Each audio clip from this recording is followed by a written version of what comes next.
Hello and welcome to the Arizona Early Intervention Program's presentation on the changes in assessment. These changes are the result of a new federal requirement for the Individuals with Disabilities Education Act, Part C. This PowerPoint is one in a series created to help Arizona's early intervention community understand and implement the new requirements effective July 1st, 2012. New regulations that affect policies and procedures are in red font. In viewing this PowerPoint, you will need to advance the slides as you are ready. These are the new regulations that have been put in place within the law. The initial assessment of a child and family must be conducted prior to the child's initial Individualized Family Service Plan, or IFSP, meeting. Family consent is required prior to the child assessment. In continuation, unless not clearly feasible to do so, family assessments must be conducted in the native language of the family members involved in the assessment. Family assessment is voluntary on the part of each family member participating in the assessment, and family assessments include the use of an assessment tool and interview with family members that elect to participate. Family and child assessment are conducted for specific purposes. Family assessment is conducted to identify the family's resources, priorities and concerns, and the supports and services necessary to enhance the family's capacity to meet their child's needs. It also must be family-directed, voluntary on the part of each family member participating, and based on the use of an assessment tool and family interview. Child assessment is conducted to identify the child's unique strengths and needs within the context of their routines and activities, and the early intervention services appropriate to meet those needs. And it must include a review of the evaluation results if evaluation for eligibility was conducted, personal observation of the child, and identification of the child's needs in each of the developmental areas.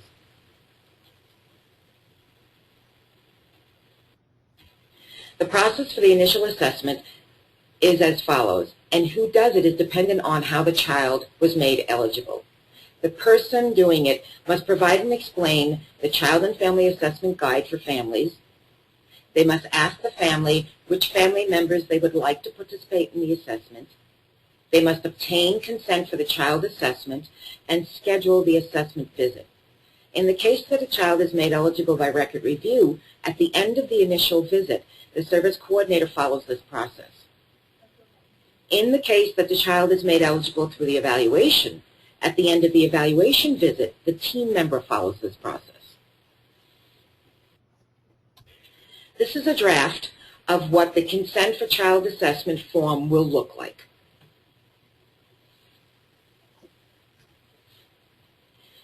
The Child and Family Assessment Tool, a guide for families, is given to the family to complete prior to the assessment. The service coordinator or team member should note the purpose of the tool and state it as it is noted in the top paragraphs of this document, such as, by understanding your child and family's everyday interactions and routines, your team can start to identify how early intervention can support your child and family. This guide is designed to assist you in helping your team understand how early intervention can be most helpful to you.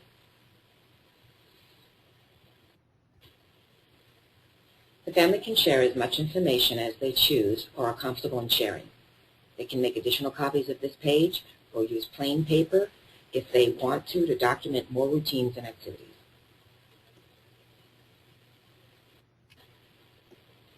This page of the guide asks the family about their areas of interest, such as what they may want more information about, like child care, housing, etc.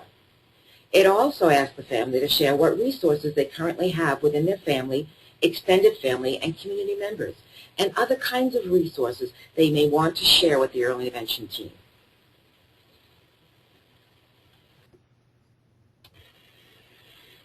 If a child is made eligible by record review, the assessment visit occurs as a separate visit between the initial visit and the IFSP meeting. It is conducted by two core team members. Core team members are a speech-language pathologist, physical therapist, occupational therapist, and a developmental special instructionist. It does not include a service coordinator. If a child is made eligible by evaluation, the assessment visit occurs as a separate visit between the evaluation visit and the IFSP meeting, and is conducted by one evaluation team member or other appropriate team member and an AZEP service providing agency service coordinator. If the family and the evaluation team members determine that another team member who did not participate in the evaluation would be more appropriate to conduct the child and family assessment, the other team member can participate in place of the evaluation member. The evaluation team member should ensure that this team member has the information gathered thus far.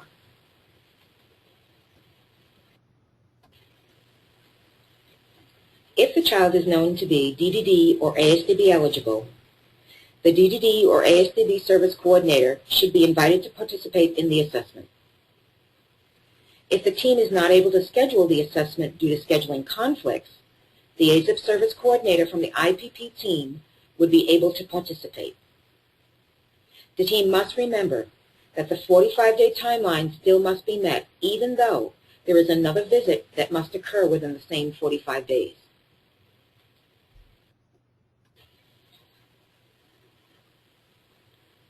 The team members involved with assessment meet with the family and review the purpose of assessment and the process, and ensure consent for child assessment has been obtained or is obtained just prior to the assessment occurring.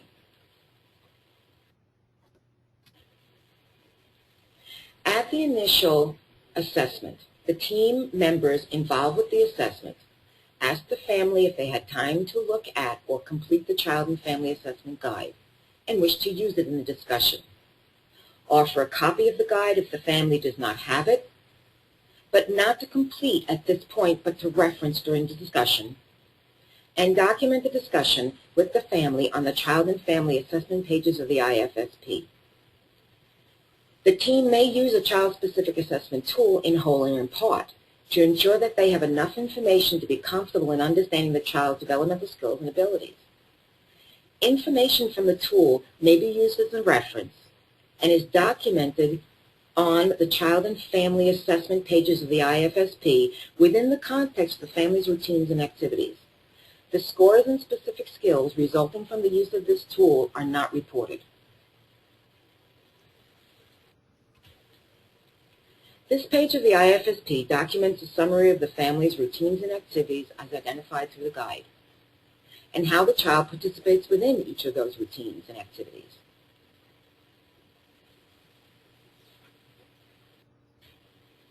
This page of the IFSP documents the family's areas of interest, such as, we said before, childcare and housing, and the priorities they would like to have early intervention support them in. In addition, it documents the current natural resources they have in place supporting themselves and their child.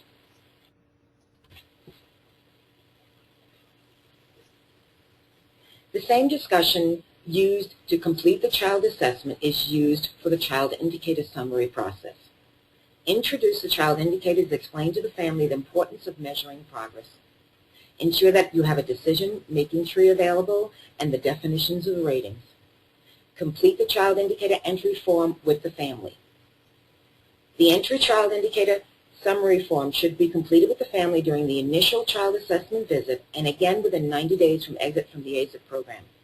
The service coordinator must fill out the rating sheets and send to the AZEP office as soon as possible after completing with the family.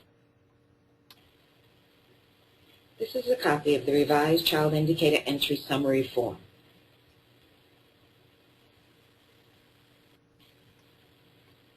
At the end of the initial assessment, we summarize the visit with the family.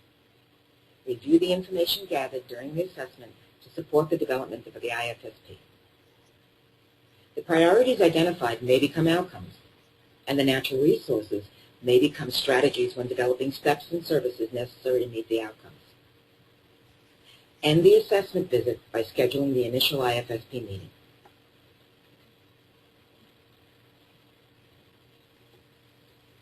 Annual assessments are also required to support the development of the annual IFSP. 1 or 2 weeks before the annual assessment meeting, the team leader service coordinator will provide a copy of the Child and Family Assessment Guide for families and ask which family members they would like to participate.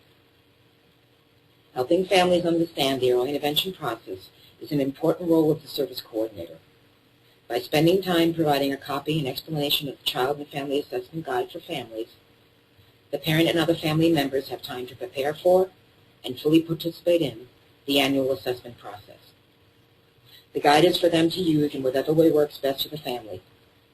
The service coordinator must obtain consent for child assessment prior to the assessment being conducted.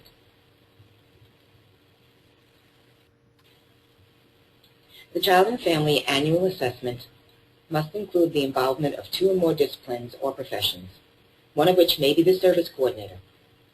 May be conducted prior to, right before, or during the annual IFSP meeting. Must include consent for the child assessment, and, unless clearly not feasible to do so, must be provided in the language normally used by the parents. For the purposes of the child assessment, the language normally used by the child is determined developmentally appropriate.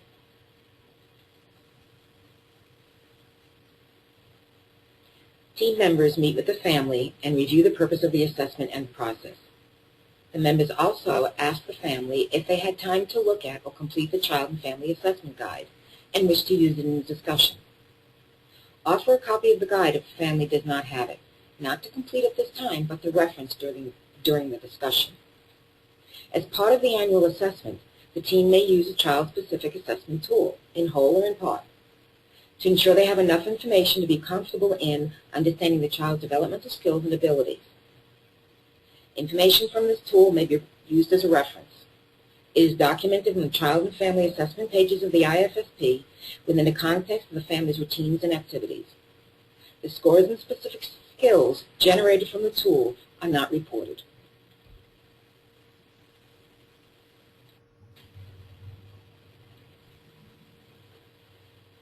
Team members must meet with the family and review the purpose of the assessment and the process. Team members also document the assessment discussion on the Child and Family Assessment pages of the IFSP and proceed with the completion of the annual IFSP. Thank you for your attention to this PowerPoint. Please submit any questions you may have to allazip2@azdes.gov. And for further information, please contact www.azdes.gov/AZIP.